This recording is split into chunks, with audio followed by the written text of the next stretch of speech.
Musisi tekuliko modulator soke blockingire musisi ye musisi asoka agende musisi eyo live gyotudeko eriko amateeka agagifuga nakugamba tonnekakanga kundaba tonnekaka kundaba ojja kundaba kumpako yagala toyagala nkiddemu amagezi gazze towekaka kundaba zabeera ku status ya jjajjaawo zabeera ku status ya girlfriend wo nzasanyusa boyfriend wo nzasanyusa girlfriend wo yenzabeera buli wamu everywhere you go ojja kunsanga wano nsange wano so katonnekaka live yange dogituulako kumpaka ato tobeeroko n'olegeroko n'obambiroko n'okola emmembe ku mimwa tokola mmembe ku mimwa otera n'otambulamu n'ogenda nodda tonnekaka nze abantu abange babeerawo okay bambi walona no Steven wuno moderator waone Steven wuno naye mumpeera agende moderator Steven wuyo muwagende thank you so much lero tugenda kwogera ku Abba Makasi twogere ku Chameleone twogere ne ku UNCC mwabamanyira lirupazo bano bafina mugerwa banu bonna tugenda bogera ko lwalero I'm here for 2 good hours kati tonnekaka bwotambula mu bogenda bwoli ebiberenge bodda bwozina bwokuba yakamu bbiri bodda okitegera towekaka live Barista Timo El Chapo International Global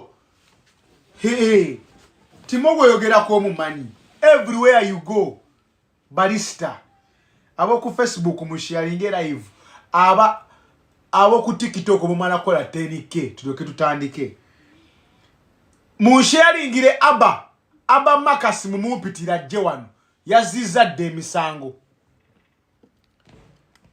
wama modweta ange nkwagadde buli ayogere ekyobusiru mukuba agende buli ayogere ekyobusiru Facebook ngeza kulaba nga nonya ango entuufu njagala menga ku Facebook mundaba bulungi nenga ne ku TikTok ndi very clear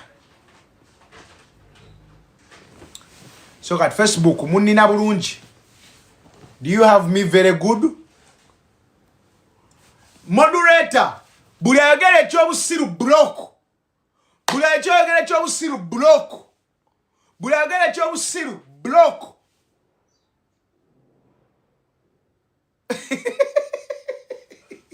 blockinga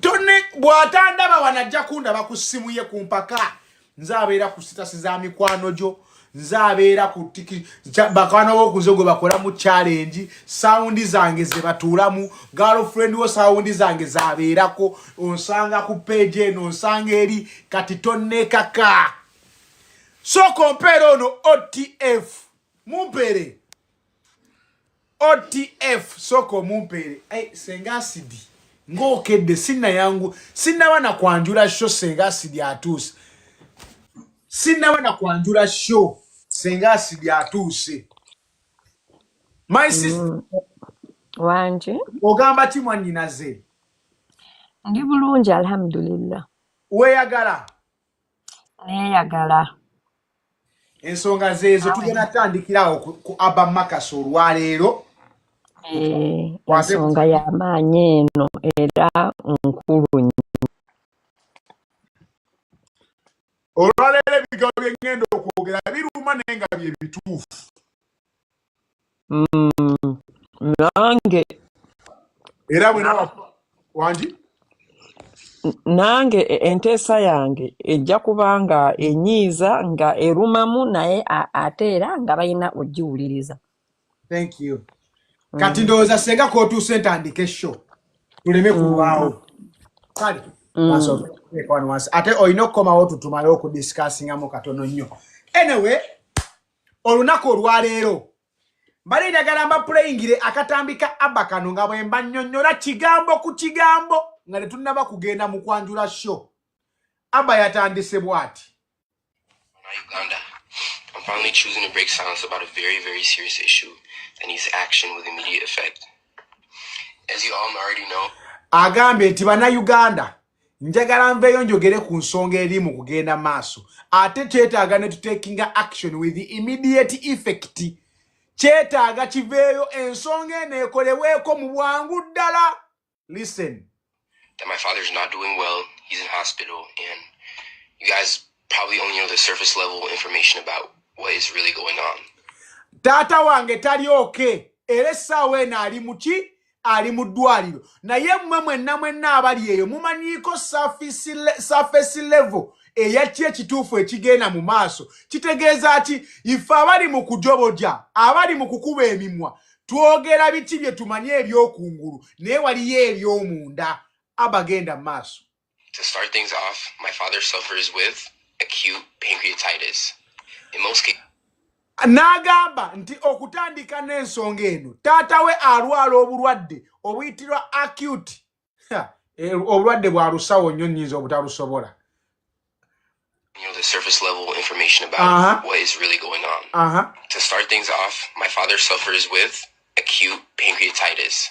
In most cases, obulwadde obwo buluma pancreas. Buluma pancreas. Bamudiagnosinga dda ne bamufunamu ne bamutegera obulwadde obumukola ki obumuluma. Tugende maaso Abba. A condition that is caused by repeated alcohol use. Era condition eno obulwadde buno okutuuka okkuluma buva ku kuba ng'okoze onywa nnyo ki omwenge repeated alcohol use. In this case, this is exactly what is going on with my father. Era essaawa eno kyekyo kyennyini ekiruma taata wange. Abagenda maaso. Things plain and simple. My father struggles with alcohol addiction. This is something that he... Obutakurisaayo, obutakulumenya mutwego na ndwadde manya acute manya pancreatic ascites. Tubiveeko ebyo. Taata wange ekimuluma alumwa ayina ekitibwa alcohol abuse. Been suffering with for quite a while now. Henceforth, the weight loss that people keep on talking about and everything. Era obulwadde buno bw'okuba taata wange lujuuju anywa nnyo omwenge ayina addiction y'omwenge. Abadde nabo era abadde strugglinga nabo addiction na strugglize nayo okumala ebbanga ddene. Yensonga lwaki Abba avuddeyo n'agamba kaveeyo ayogere era agambye n'okwo okukogga kuwala bakamyoni nti tagejja because wala gyamusika nnyo.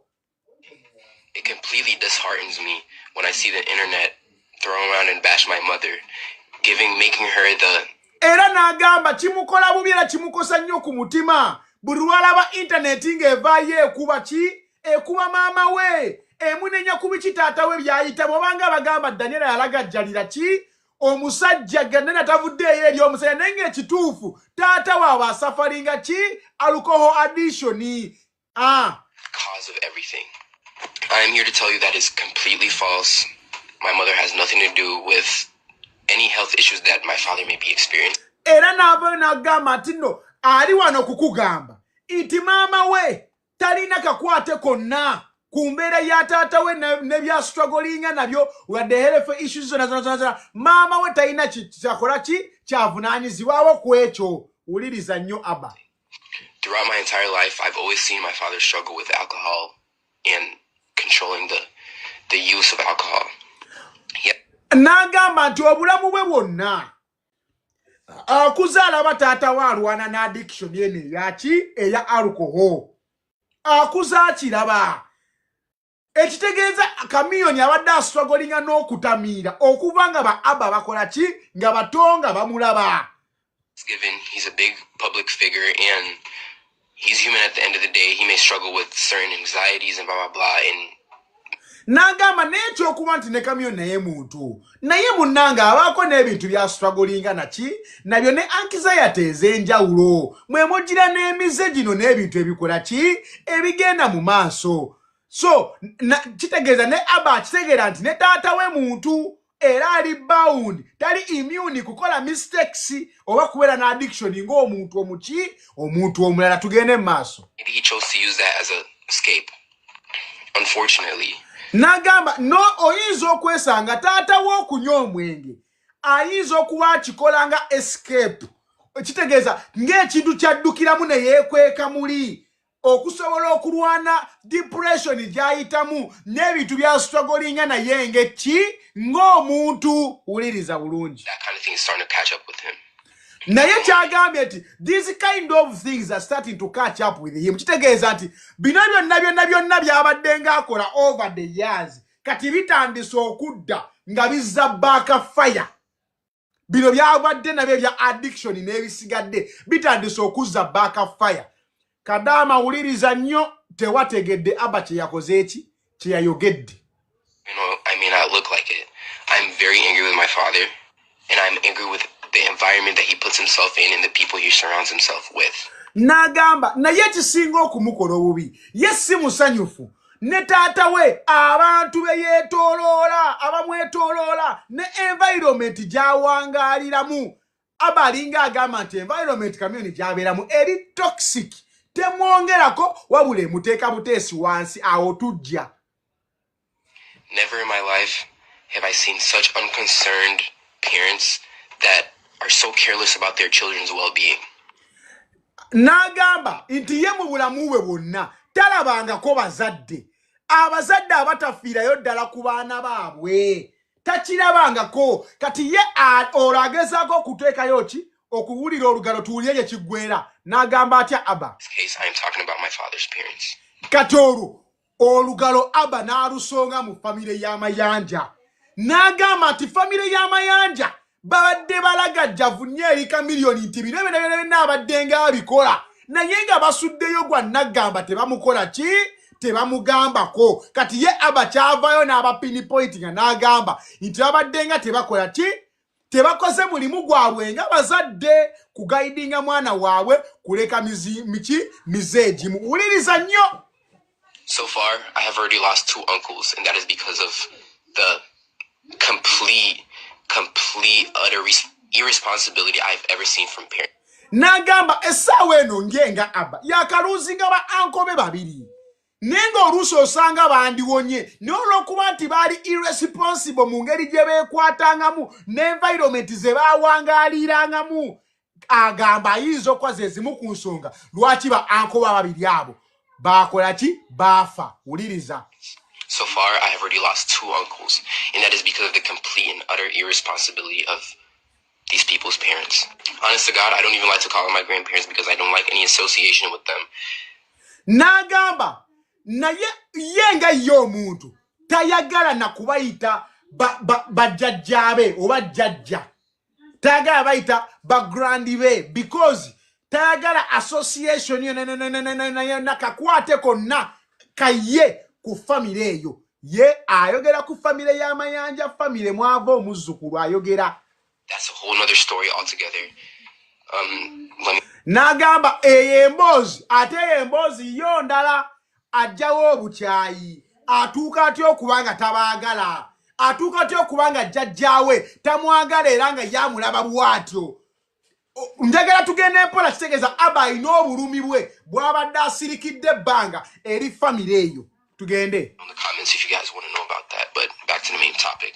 Nagamba ekyo bwe muliba mwagala alikomawo n'akikola ki n'akyogerako osobola ogenda mu comment section n'omugamba nti leero Abba jangu otunyumize ku mboozi ya jjajja. Jjajja yakola ki alidda n'abikunyumiza naye tudde ku mboozi enkulu. You would expect my father's parents to actually care about him the most, if anything be their favorite child, considering he gave them their name. Nagamba nti wandisuubidde famire y'amayanja okubanga efaayo nnyo eri Chameleone n'okubanga eri concerned mu mbeera Chameleone gy'akuliramu ne gya operatingamu n'abantu b'abeera nabo naye ye Abba agamba tebakoze kimala. No one in the country of Uganda would know who the Mayanjas were if it weren't for my father. Nagamba nti n'erinnya bamayanja lye balina ne celebrity stature gye batambuliramu nagana amasappe n'obutala bye batambuliramu babutambuliramu because of Dr. Jose Chameleone. Abba is right 100.9% correct. Nagamba tino tewali n'omu mu Uganda yandibadde amanyi bamayanja if it wasn't Chameleone and his effort. Wuliriza nnyo. The people around my father do not care about his well-being and do not have his best interests at heart. His friends, if they were actually his friends, my father would not be in this circumstance.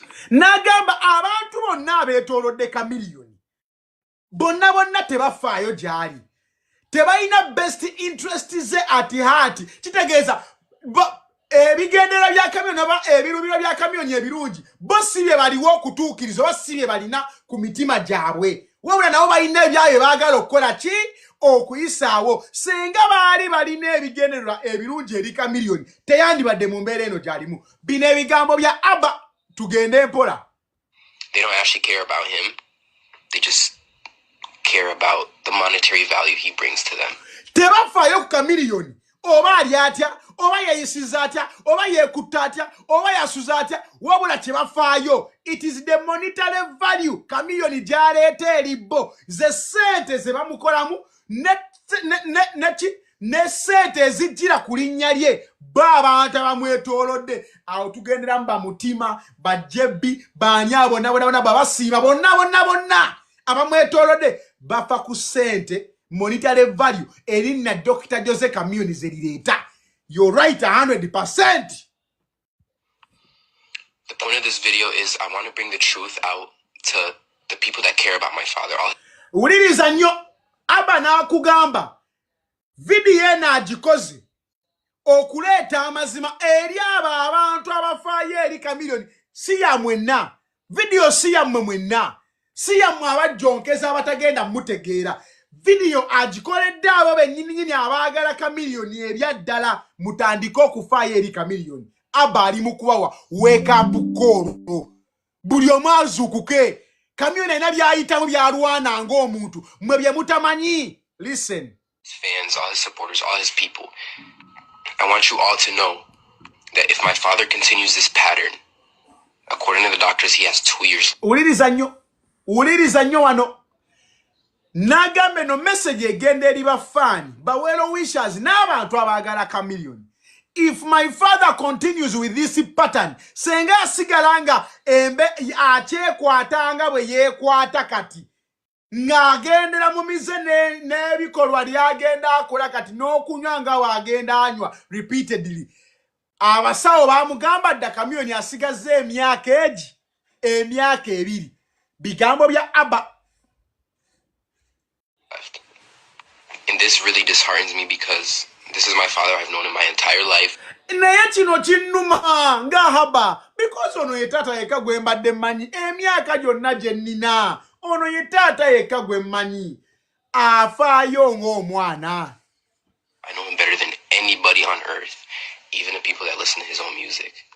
We need to amwagala nnyo okusinga omuntu yenna ku nsi kuno asinga n'abantu abawuliriza music we. Work together to get my father the help he needs. As for my personal issue, I am very, very infuriated and angry with my father because I feel like he's making selfish decisions. Naye ye ng'omwana awulira ali infuriated awulira nga afunamu conflict of interest mu ngeri taata we alabanga taata we ali selfish alabanga taata we eyeefaako yekka tafuddeeyo ku bbonga abaana kinga omuntu anagamba ati naye gwe taata weekutte bubi naye ate olina abaana ye gwe taata gwalina famire ey'okulabirira gwovuga boda saawa 9 gwa kiro kitegeeza teweekutte bulungi famire y'ogiragajjalidde oli selfish oli taata w'abaana osiiba muloogi oli taata w'abaana osiiba mbawala ogenda leeta siriimu oli taata w'abaana ovuga emmotoka na kimama ku kkubo kitegeeza oli selfish because weefuddeko nga weka kufuna ssanyu kunyumirwa ng'omuntu naye ate famire yo bw'ofiiraawo ogireseewa. Abba kyagezaako kugamba nti awuliranga engeri yennyike eri kitaawe because alabanga taata we ateekutte bulungi awuliranga taata we ali ki ali selfish because at the end of the day if anything ever happens to Chameleone it is them who are going to suffer the consequences. Uliriza nnyo Abba. 4 siblings and my father still needs to be alive. Alina baganda be bana to take care of my siblings. He has been told time and time and again from his years left. And this really disheartens me because this is my father I've known in my entire life. I know him better than anybody on earth, even the people that listen to his own music. We need to work together to get my father the help he needs. As for my personal issue, I am very, very infuriated and angry. I have 4 siblings, and my father still needs to be alive. Abba Gamba, I not 4 siblings. I never ganda bibana. Tata we bachamwetaga nga ali munamu because ye mwennyini yakyalina okuba supportinga. Chameleone kulwa abaana abo taata doctor kulwa family yo n'abantu abakyakwetoolodde bambikyusaamu mu bintu ebimu. Chameleone abaana bano bakyakwagala owulira enyiike ku mutima gwa Abba ng'ayogeza ayogeza n'okutya munda mu ye ng'agamba if anything ever happens to my father what is going on. Ngenda kubulya Abba lwaki yayogedde byayogedde. Katusooke tumaleyo Abba byayogedde. My siblings. He has been told time and time and again from his doctors, from his healthcare professionals that Chameleone abaddenga agambibwa abasawo wa bamujjanjabibwa bamugambye time and time over and over again. This is a habit that needs to slow down. Guno gwe muze gwalina okukendeeza omuze gw'okunywa. This is something you must slow down. This is a habit you must start to regulate. Oyinza obutava ku mwenge mulundi gumu bwe pwa naye osobola simu nkwegayire don't call my phone. Abba agamba omanyi omuntu obanga oyina addiction omuntu alina addiction tagivaako mulundi gumu.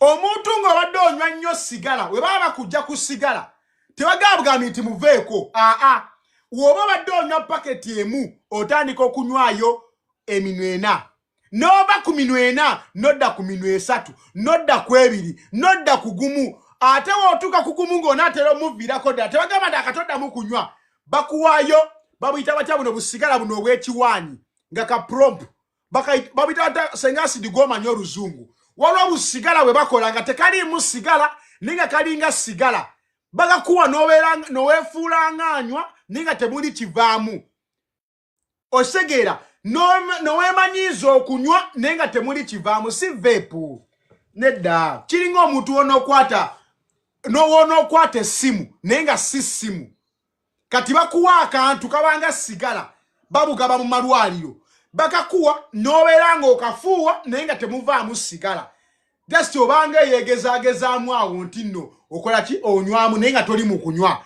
kati omuntu bw'atyo bw'alina okgenda ng'akola ki ng'ava ku kyokunywa mpola mpola. Listen. For him to have a long life with longevity and happiness and whatever. It angers me to see that him knowing this, he still continues to pick up the drink and ruin his pancreas.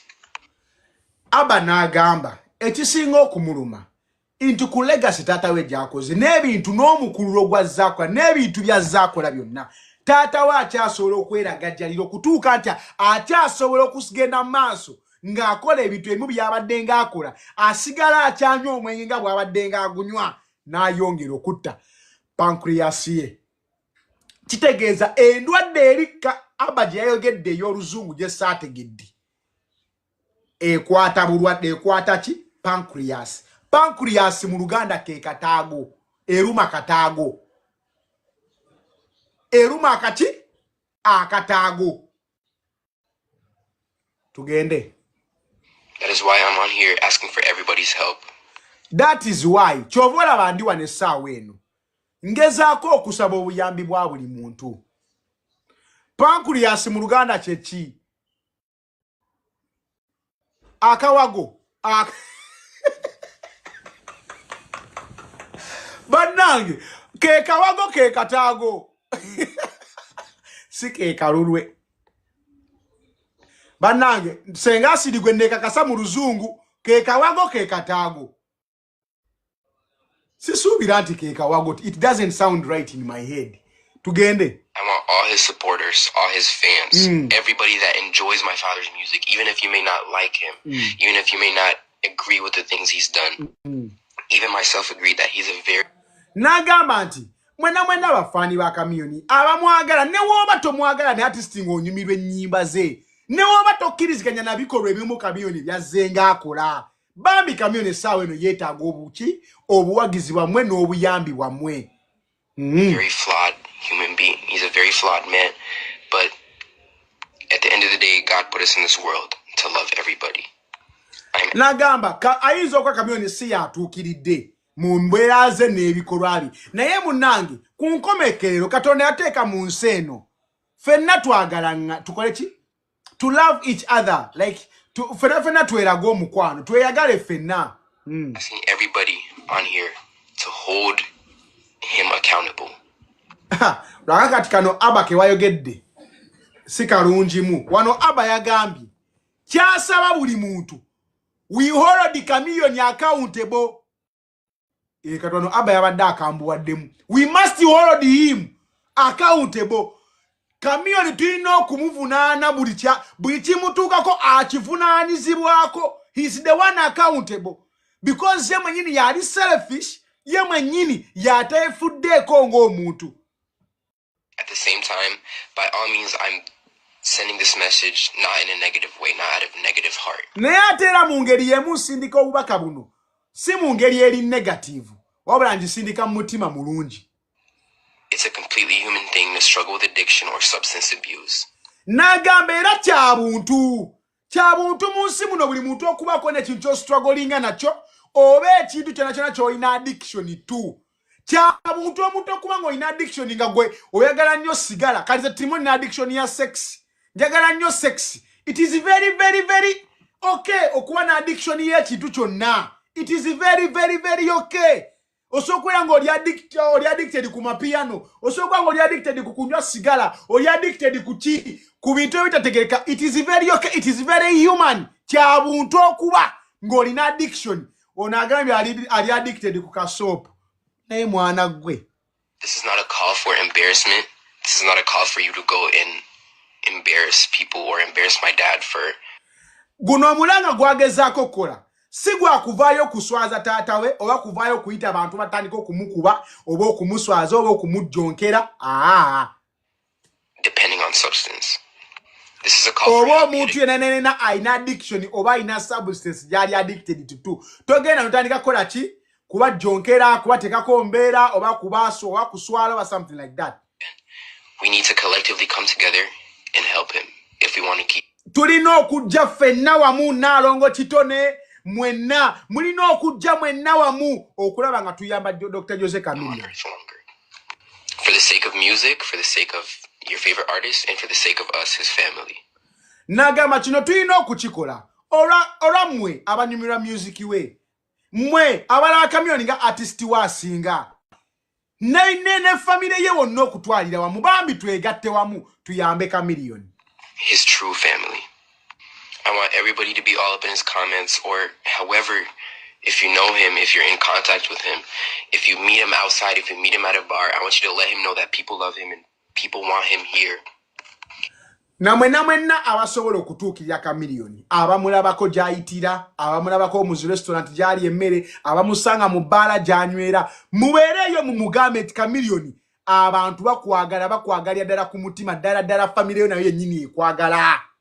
And the promoters that selfishly book him, wano uliriza nnyo wano wakulu n'agamba eri ba promoter and the promoters who selfishly book him.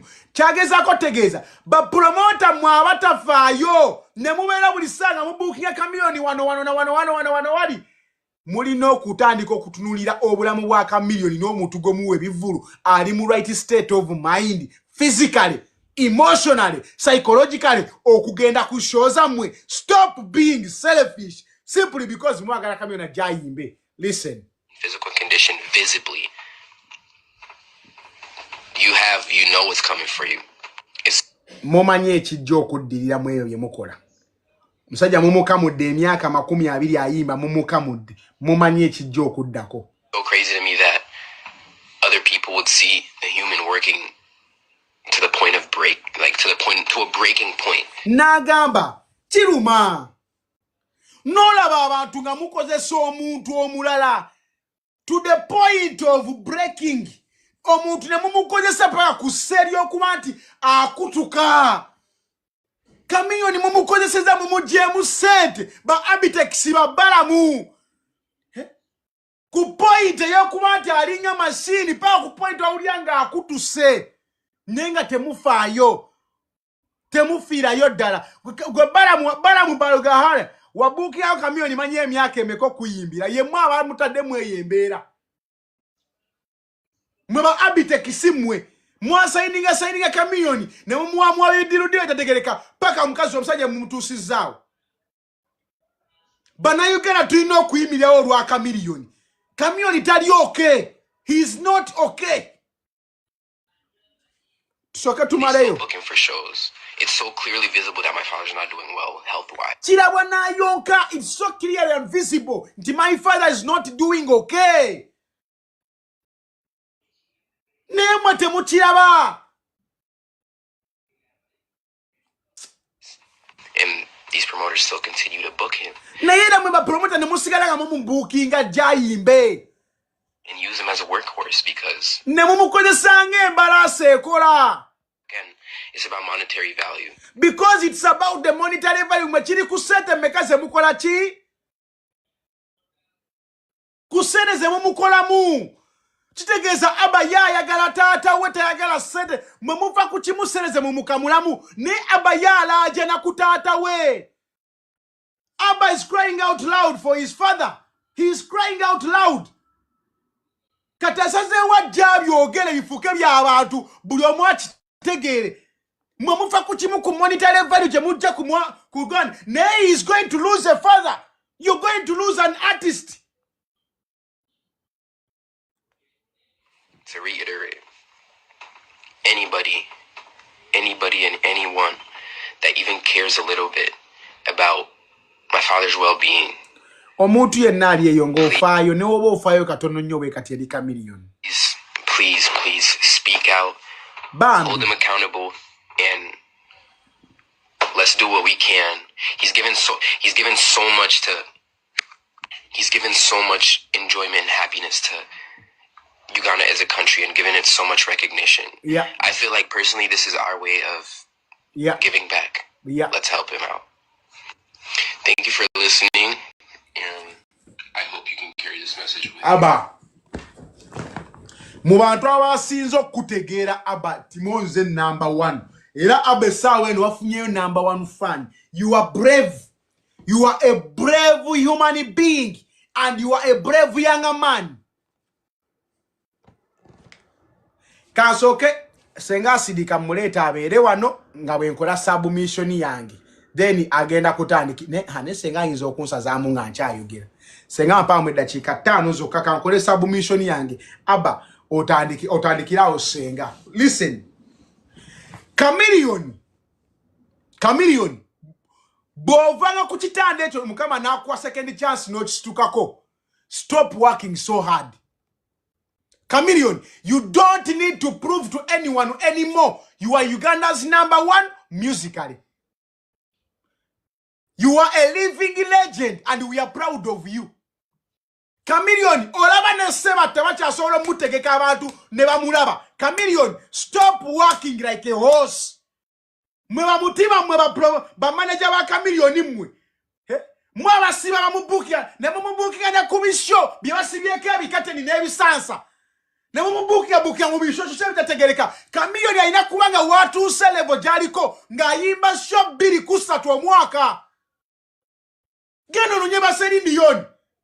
Ba Maria Kale, je baliye mu America, bayimba show 2 wali ku Caesars Paris.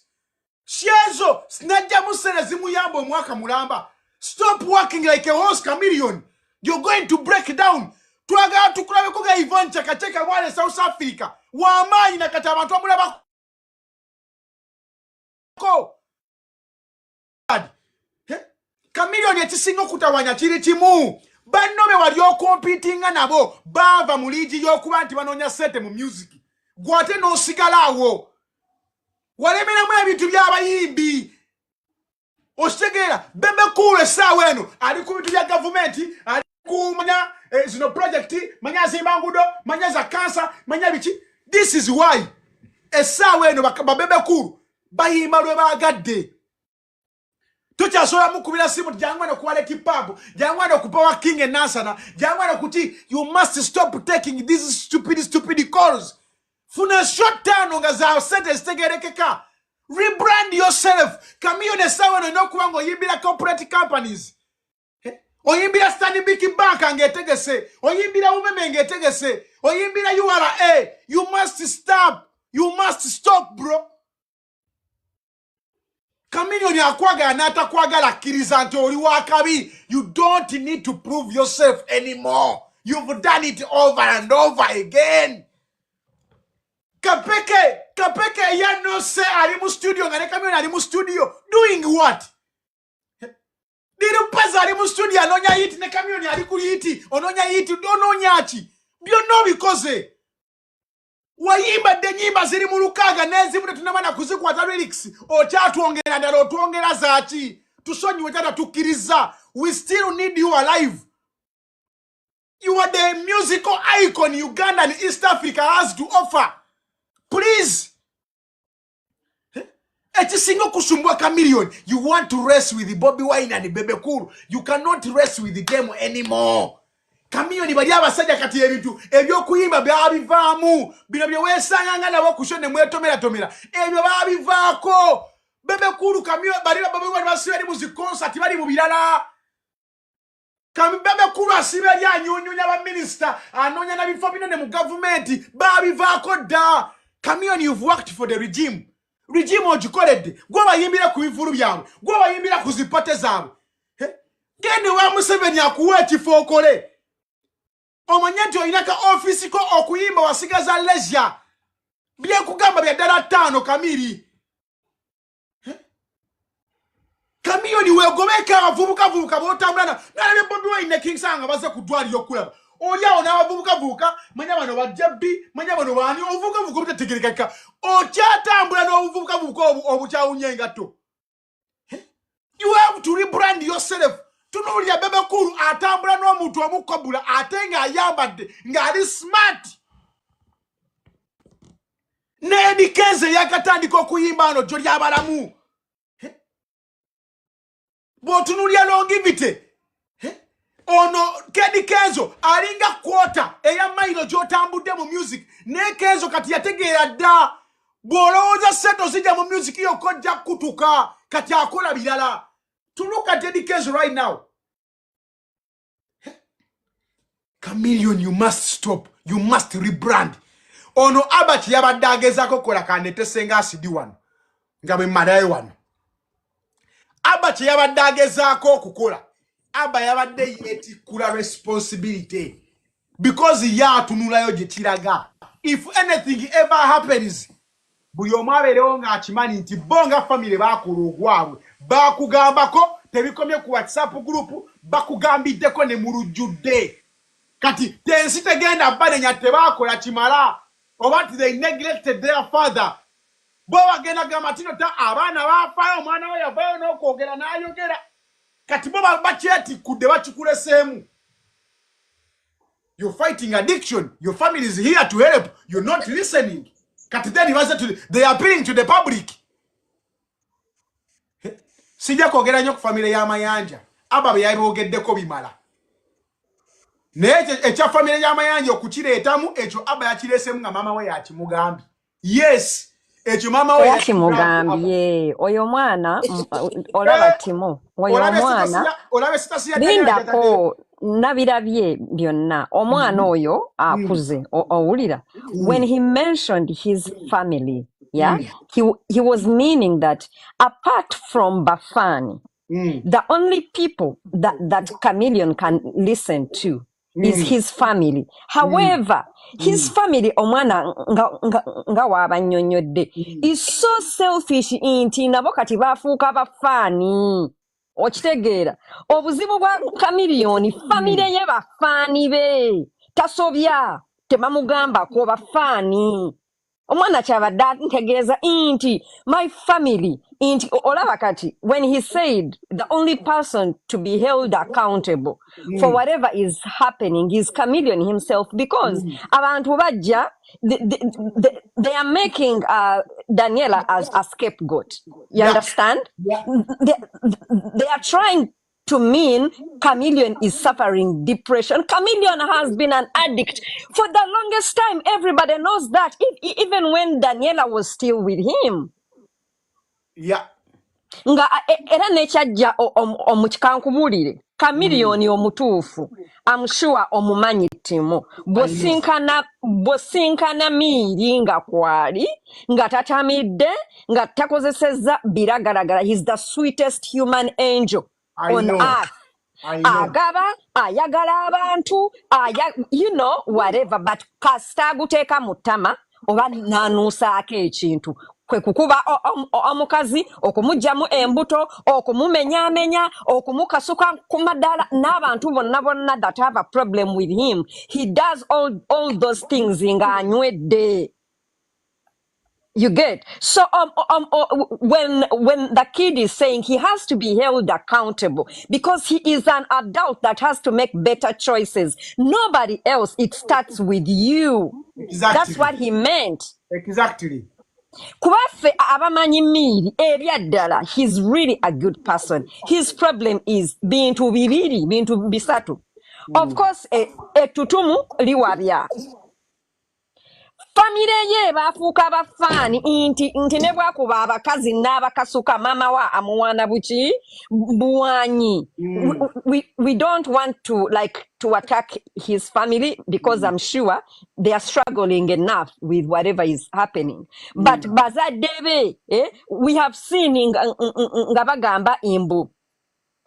Miiri yakoze ABCD, Wizo yakoze ABCD. Mama wabwe nga akola zi interview yenga atulaga abaana be tubaveeko. Exactly. You understand? Kati bafuuka abantu abali violent. Webale like normalizinga. Imbu olwokuba abaana balina amanya balina sente, they can walk on everybody and do anything. Naye inze ndaba yange, honestly we have to thank Daniela. She has done a good job. Inti omwana tali mu bintu bya sympathy but hitting the nail where it should be, that hey, we do love our father. abantu abeetolodde Miiri bwe buzibu. Mbuuza lwaki Miiri tatambula yekka. Ekisooka alina bawoololo bangi abalemeza mu legend dokita tasobya nga lwaki tasobya when he's drinking himself to the grave. Exactly. On 1st of December, before all this, I made a video and I told people, nengamba sagamba muntu yena nagamba family ya Chameleone. Nemba gamba Chameleone agenda bafaako jewano mugambe legend waffe afudde. I told them on the 1st because every person alina amaaso n'obumanyirivu olaba ng'omusajja agenda. Abantu Chameleone kati by the omuntu alumirirwa Chameleone baana be nze mbwe ndowooza Chameleone ajja nkukeera wano afe mama wa Chameleone yafiisa dda wano abaana genda amukabira amuziike. But okufiirwa omwana, it's not equivalent to being an orphan. Oyo mukyala akuze. Abaana be abakuzizza bafuuse abasajja. Ye mwennyini alimu evening of her age. Buli kirungi akirabye. Buli kibi akirabye. They are giving Abba the responsibility of being a father at his young age. Exactly. Era straight inze. Abba bamuzadde wano nga all of us are seeing. Yeah. Abaana abamudiridde bato nnyo meaning in kambabuulire kino. Teri muntu asinga kwagala Chameleone right now ne bw'abeera maama we okusinga Abba. because the Abba ye muntu abaddenga idol, even when we would expect him to keep quiet because of ebizibu ebibadde mu eyo family ne mama we na everything bamutunulire afe bamuziike basirike, but he has come out because this is his role model, this is his father. Batambulanga naye oba ne taatawo gwalabiddeko era Abba ne Chameleone gwalabiddeko nti omusajja ayina kweyisa bw'ati, gwalabiddeko nti taata omutuufu ayina kukola bw'ati. Right now that boy is tearing inside him. That's why he's angry. He's angry that my dad, that should be knowing better, it's now me that knows the better thing for him. Exactly. Owulira omwana oyo alina baganda be abato abatanaweza wadde emyaka 10. Mu myaka 2 Chameleone bw'anakeera n'afa, njagala mumbulireyo omuntu omu olwaleero alambula abaana ba AK-47 ani amanyi gye bali. Omwana n'abawa ne example. I have lost 2 uncles so far. All of us know how Emma died. Irresponsibility. You know, irresponsibility, and it keeps going on and going on. Or you get right now, Ogambye nti Chameleone are competing and never baby and all that. I don't think so. I don't think that is the issue. Me, according to what I see, Chameleone lost everything and himself. Right now, he has no hope apart from the bottle.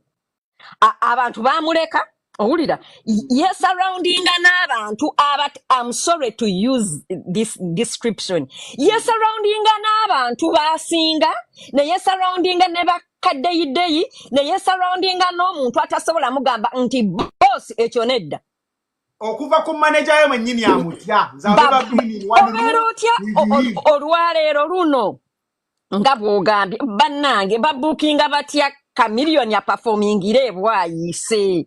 Chameleone ne bwatadda ku stage okuyimba music wasobola omuliso tuusa wava mu bulamu bw'ensi eno. Exactly. Music wa Chameleone is not only Uganda, Chameleone is Africa. Nze mpulira nabubinga we are comparing Chameleone to Bebe Cool musically. You know? But the truth has to be said. At least one person has said it. Bienjogede tebigenda basanyusa, but my father has to be held accountable. Of course, abantu abategeera empola bagamba omwana yaswaziza family. Waliwo munna Uganda atawulirangako mbuno Chameleone has addiction. Eriyo munna Uganda atamanyi inti olaba bagamba oboyo musajja yabakyabanga ategeera n'amala nakola ABCD. This is not a secret. It's a public secret that everybody has been knowing. Chameleone akwata abakazi na blaminga omwenge. Chameleone like bintu bingi nnyo ebibadde nga bimwogerwako wano. Naye nga it's so heartbreaking because that man toiled and made a name. The name that is going in the mud right now. Chameleone kati akeera taina mikwano gy'amagezi. Owulira? Abeera so right now he's not living for anything. Of course, the family left him ngamba omukyala n'abaana. All because of his alcoholism. As a parent, or you, abazadde wano abatulaba, would you be happy raising your children? Omwana nakula nga yenkana nga Abba nenga alaba taata we nga ayitamu eyo embeera, sleeping in the same house. You know. So maybe Daniela did actually the right thing to avoid her children being witnesses of addiction.